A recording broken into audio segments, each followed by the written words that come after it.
So how many people have heard of Papaku Papahulihonua before? Okay, 3 people. So, Papaku Papahulihonua, let's start with Papaku Papahulihonua then. Oh, maybe I should start with myself. Okay, so I said my name is ulei Kanahele. My maiden name is Higashi from Oahu, but my parents and my grandparents are from Maui. My grandma is Keahi Aloha from Maui, Kamakas, Ho'opi'is, and we range from Kahakuloa through Honokahua, through Honolulu. That's all my people. And I came up here for college and I married Ahiena, who is Auntie Pua Kanahele's son. And so that got me, then I started dancing with Halau Kekui. And so that's what's got me into this Puʻuhuluhulu realm. And Papaku Papahulihonua started, I want to say 2005. So it's been almost 2 decades, 2 decades. And Papaku Papahulihonua comes from Auntie Pua, and she, one day she was reading the Kumulipo. And in the Kumulipo, after the birth of the corals, after the birth of the fishes, the birds, the people, at that time in the Kumulipo, society began to form. We got our ali'i emerge, our kahuna emerge, our akua emerge, and once society began emerging, what happens is Haumea began to ha'aiwale kahanauna lolo. She began to graduate these intellectual people, and she categorized these intellectual kahuna, our smart people back in the day, into 3 papa. Papahulilani, Papahulihonua, and Papahanaumoku. And the kahuna of Papahulilani studied the huli'ana of the lani, the cycles of the atmosphere. And so they studied the sun, the moon, the stars, the rainbows, the wind. Anything that happens above our headspace belongs to Papahulilani. The next set of kahuna she graduated, ha'aiwale makahanauna lolo, was Papahulihonua. And these kahuna studied everything that had to do with the hulihonua. So the birth of land, the pua'i'ana o kapele, yeah? So pele, erosion, all the ocean activity, the currents, the swells, the surfs, everything that has to do with the earth and the ocean is Papahulihonua. The last papa she recognized were those that were intelligent in the reproductive cycles of the earth. So the birth and death of people, the birth and death of plants, the birth and death of bugs, what else is born?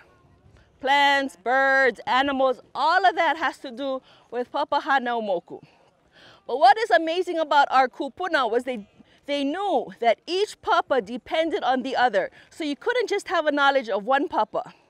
To study the volcanic processes, you had to know the stars. You had to know what stars was above, what in our atmosphere or what in our ocean could trigger volcanic eruptions. What clouds would tell us that a tsunami is coming? All of these things. So it wasn't kuka'awale, it wasn't separate. Everything depended on each other. And so Auntie Pua, seeing these classes of kahuna in the Kumulipo, grouped them together and created Papaku Papahulihonua. And so she gathered us around. I studied Papahulihonua. She picked Kale Nu'uhiwa, moon goddess herself, to do Papahulilani, and we've had several people do Papahanaumoku only because recording the birth of everything that's living is a tremendous task. So currently we have my sister-in-law, Hui Kanahele Mossman, studying it. Her son is her apprentice, and that's us, Papaku Papahulihonua. So now when I ask you, who knows Papaku Papahulihonua, you guys can all raise your hand. For Papaku Papahulihonua, our main source of information comes from our chants. Our chants are what our kupuna used before computers, before paper and pencil, before any kind of written thing. They used chants to record everything they saw in nature. So when an eruption occurred, like say the eruption last year down at Keahialaka, they would record everything they could in chants. When tsunamis comes, kaya kahina li'i, they would record everything that happened, record the stars that passed overhead, what moon phase, what season of the year, everything went in those chants, yeah? And so the chants are our official database, centuries and centuries of observations of our kupuna. And what's amazing, if you guys came to the hula conference, what was it, 2 years ago already, last summer? I forget. The chants that we danced to in the opening ceremony that talked about an eruption that happened in Puna hundreds of years ago when the chant was composed, happened just recently. We talked about Keahialaka, we talked about Vai Vela Vela, we talked about Kapoho in that chant. And what happened? Keahialaka erupted. The lava flowed to Vai Vela Vela, Green Lake we call it today. The lava flowed there. Powder Lake, right? Because all the evaporation. It went down to Waiʻopai, the chant we danced, that hundreds and hundreds of hula people came and danced. We brought that chant alive again recently. So the chants is, it's an observation of what happened in the past, but living in Hawaii here, we can see it happening over and over again. So we still have the same space. We might have concrete, we might have colonized people around us, but the chants tell us what's going to happen. We're going to see it over and over again. So for Papaku Makavalu, we depend heavily on our chants. After the chants, we look at our mo'olelo. What's different from chants and mo'olelo is that the mo'olelo gives us a time. And so some of you may know that there are about a dozen different pele mo'olelo. Each pele mo'olelo uses the same chants over and over again, but what's different is the haku, the composer, the writer of that particular mo'olelo, writes it from his perspective, writes it from his background, what he knows.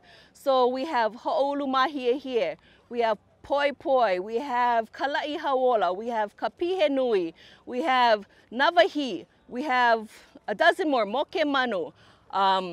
Did I say Hawola? We have all of them, and they write all different stories, and people ask me all the time, which one is correct? They're all correct. They're all writing from their aina, their family, and their perspective. It's their interpretation of the chants. Yeah? Atipua came out with Kahunua Ola. That's our modern interpretation of the chants. And so the chant is number one because that's our grounding source. The mo'olelo are important because it gives us perspectives of different islands and different families.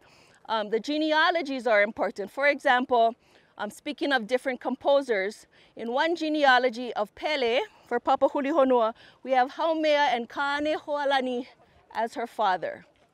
Why? Haumea is the earth, Kanehoalani is the sun.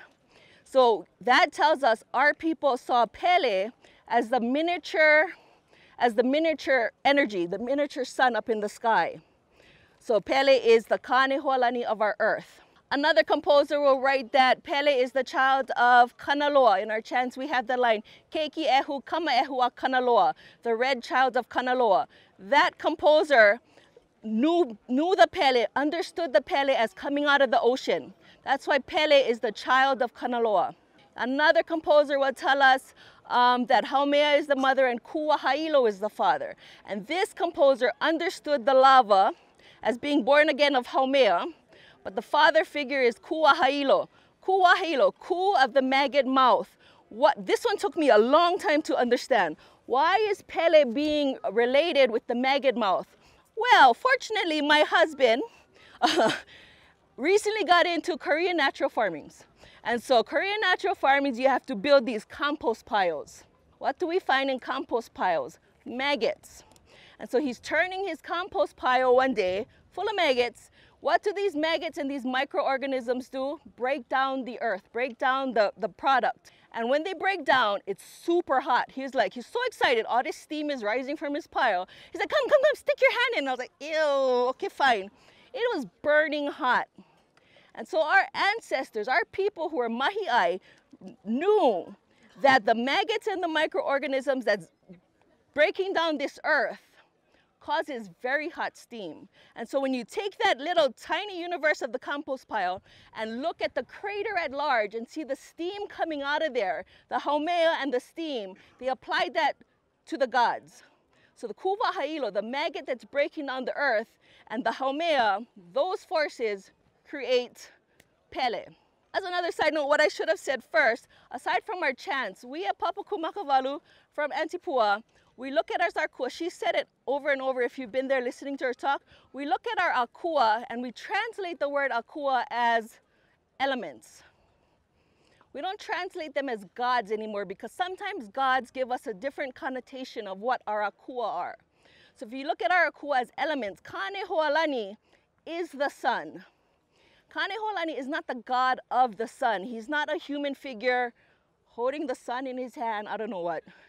Kanahele is the sun. So the element is the akua.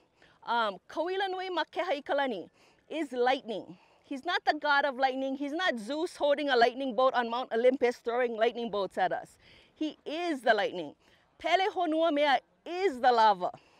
She's not, well, on one level, some of our families, on one level, she's the old tutu walking on the road with her dog asking for cigarettes. That's the surface level. On another level, she is that old lady, the young lady that we're familiar with. But on a deeper level, Pele is our lava. And so when we start to think of our akua like this, these are the elements that give us life. The sun gives us life. Kanahele gives us life. Haumea gives us life. Kane and Kanaloa in there as water, that gives us life. Pele gives us life to live upon. So when we start to think of all of these things as akua, malama honua, malama aina, malama ikekai takes on a whole different meaning. You're not throwing your cigarette butts on the ground. You're throwing your cigarette butts on Haumea.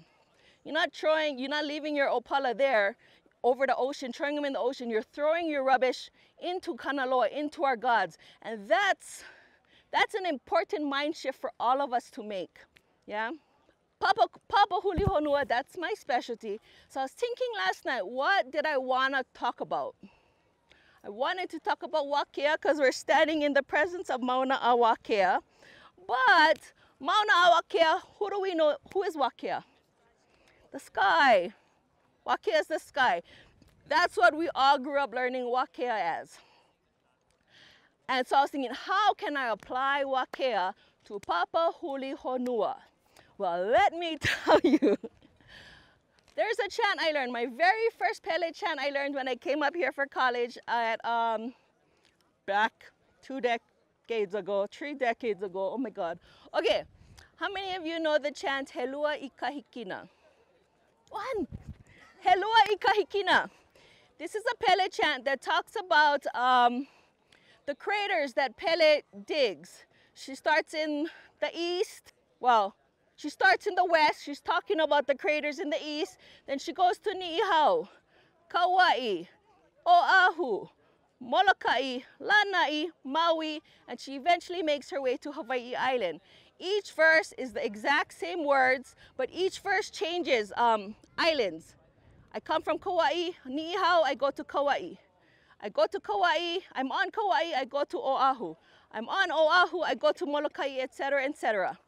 But the verse talks about Wakea. And the line says, Aninau o Wakea o wainea kua e eline ilalo iakea. Who is this God digging below?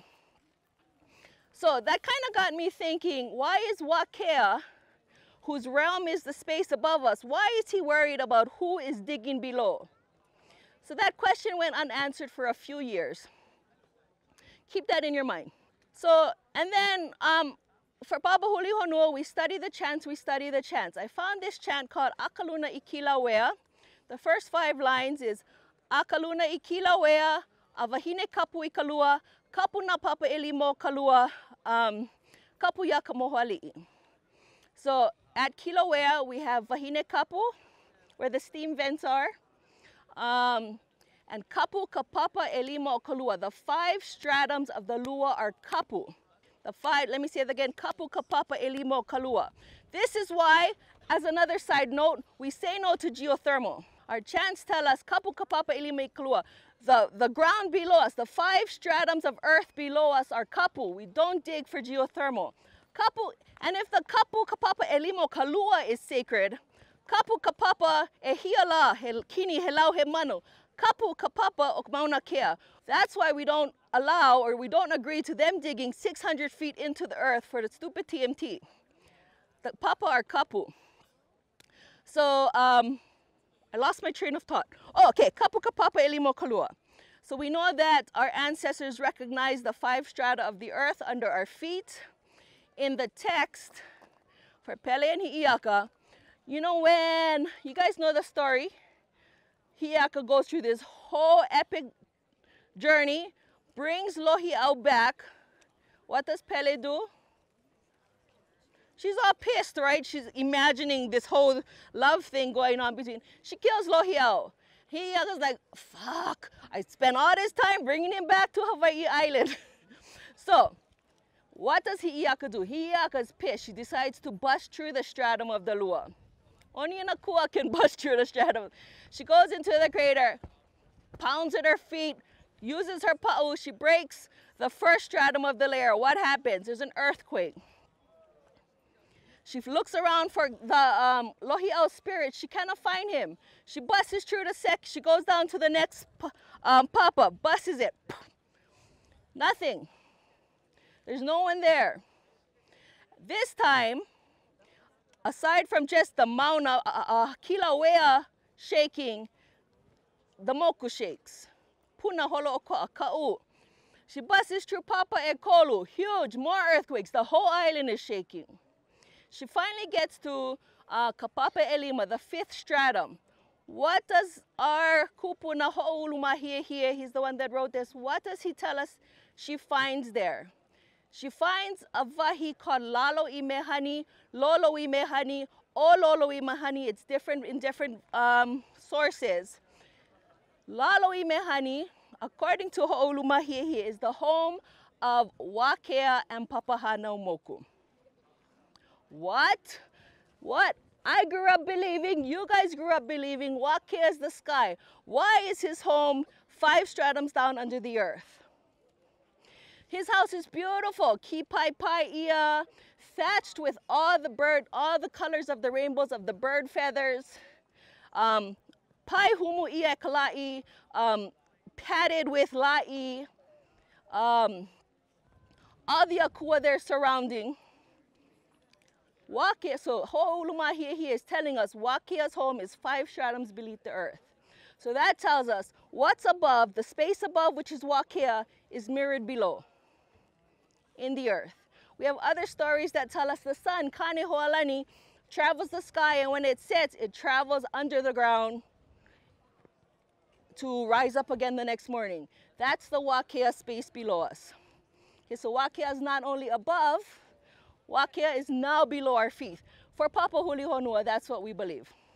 So what I wanted to do is teach us that chant, Helua I Kahikina. So we can all say, so each of us can chant to Wakea and honor his space above and honor his space below. I was gonna start airdropping this to people, so if you wanna turn on your airdrop. So this chant, we started kind of slow. This is the first verse. I'll just read it for you. Helua I kahikina wa ena e pele ke ha olo olo e la keau ke lele la iluna ilalo ka veve ka o ilalo ia kea anina o wa kea o vaine aku eli nei o wau no o pele nana yeli aku kalua ini ihau a. Does everybody have it? So, you see the first line, hikina is underlined, and in the last line, niihau is underlined. So when we say the second verse, okay, so I have in the first line, hikina underlined, and in the last line, the last line of that pauku, niihau is underlined. So when we say the second pauku, it's the same words, but in line 1, instead of hikina, you say niihau. And in the last line, instead of saying niihau, you say kauai. Does that make sense? Then we say the third verse, we say kauai in the first line, then oahu in the last line. And in the next verse, we say oahu in the first line, molokai in the last line. And then molokai then lanai, so on and so forth. And then as we say each verse, we kind of PE in intensity too. So the first one's kind of calm. We can start it calm. He lua I kahikina ua ena e pele ke ha'olo e la keao, ke lele la I luna I lalo. Ka wewe ka o I lalo ia kea. Anina o wakea o waine a kueli nei o wauno o pele nana I eli aku ka lua I ni I hau a. Go up. He lua I ni I hau ua ena e pele ke ha'olo e la keao, ke lele la I luna I lalo. Ka wewe ka o I lalo ia kea. Anina o wakea o waine a kueli nei o wauno o pele nana I eli aku ka lua I kauai a. He lua I kauai, wa ena e pele, and so on and so forth. Oh, no more oxygen up here. So as soon as you memorize the pauku, all you gotta think in your mind is the map of the islands and go down the map. And that's Pele going from up in the west towards the east. Niihau, Kauai, Oahu, Molokai, Lanai, Maui. And then if you notice next, this kind of places you when this chant was written. Because instead of saying Hawaii, we say Hu'e. Hu'e is a crater up on Hualalai. And so that tells us that possibly Mauna Kea, Mauna Loa Kilauea hasn't even been born yet. This chant stopped at Hu'e. Yeah, so maybe we got to continue after Hu'e. We got to go circuit. Start with Kohala, Mauna Kea, Mauna Loa Kilauea, Pu'u'ulu. Okay, so let's try it together. We can go slow. We could just do the first pauku. Ready? He lua I kahikina, ua ena e pele, ke ha'olo e la keao, ke lele la I luna I lalo, ka wewe ka o I lalo ia kea. Aninau o a kea, o vainea kueli nei, o vau no o pele. Nana I eli aku kalua I ni I hau a. Oh, we go translate them. There is a crater in the east. Pele, the lava is hot, ena. Ke ha'olo e la keao. Ha'olo is like a big rumbling sound. The clouds, everything above is rumbling. Ke lele la I luna I lalo, jumping, soaring, above, below. Ka wewe ka o'o I lalo ia kea. The digging stick cracks down. I lalo, ia kea, and broadens, widens that space. Anina o wakea asks, o wainea kueli ne, who is this element, who is this deity digging my space, into my space? O wau no o Pele, it is I, Pele. Nana I eli aku kalua I Ni'ihau. She is the one digging the crater at Ni'ihau. Then we go to each island. Okay, we ready? He lua I kahikina, ua ena e Pele, ke ha'olo e la keao, ke lele la I luna I lalo, ka wewe ka o I lalo ia kea. Aninau o a kea, o wainea kueli nei, o vau no o Pele. Nana I eli aku kalua I Ni'ihau a. Second verse. He lua I Ni'ihau, ua ena e Pele, ke ha'olo e la keao. Ke lele la I luna I lalo, ka wewe ka o I lalo ia kea. Aninau o a kea, o wainea kueli nei, o vau no o Pele. Nana I eli aku kalua I Kauai a. He lua I Kauai, ua ena e Pele, ke ha'olo e la keao. Ke lele la I luna I lalo, ka wewe ka o I lalo ia kea. Aninau o a kea, o wainea kueli nei, o vau no o Pele. Nana I eli aku kalua I Oahu a. He lua I Oahu, ua ena e Pele, ke ha'olo e la keao. Ke lele la I luna I lalo, ka wewe ka o I lalo ia kea. Aninau o a kea, o wainea kueli nei, o vau no o Pele. Nana I eli aku kalua I Molokai a. He lua I Molokai, ua ena e Pele, ke ha'olo e la keao. Ke lele la I luna I lalo, ka wewe ka o I lalo ia kea. Aninau o a kea, o wainea kueli nei, o vau no o Pele. Nana I eli aku kalua I Lanai a. He lua I lanai, ua ena e Pele, ke ha'olo e la keao. Ke lele la I luna I lalo, ka wewe ka o I lalo ia kea. Aninau o a kea, o wainea kueli nei, o vau no o Pele. Nana I eli aku kalua I Maui a. He lua I Maui, ua ena e Pele, ke ha'olo e la keao. Ke lele la I luna I lalo, ka wewe ka o I lalo ia kea. Aninau o a kea, o wainea kueli nei, o vau no o Pele. Nana I eli aku kalua I hu'e a. Okay, wait. Hu'e is at the end, so this pauku, we're gonna cut it in half. Oh, I wrote it down here. Line 57. E lua I hu e ua ena e pele ke ha olo olo e la kea. Ke lele la I luna I lalo ka vewe ka o I lalo I a kea. Eli eli kau mai. Whew, no more breath. So that is my gift to you. Learn the words of this chant and we go chant them together one day. You just got to remember what island you're on. Any questions? Anybody? That's all I have. If no more questions, see you across the street.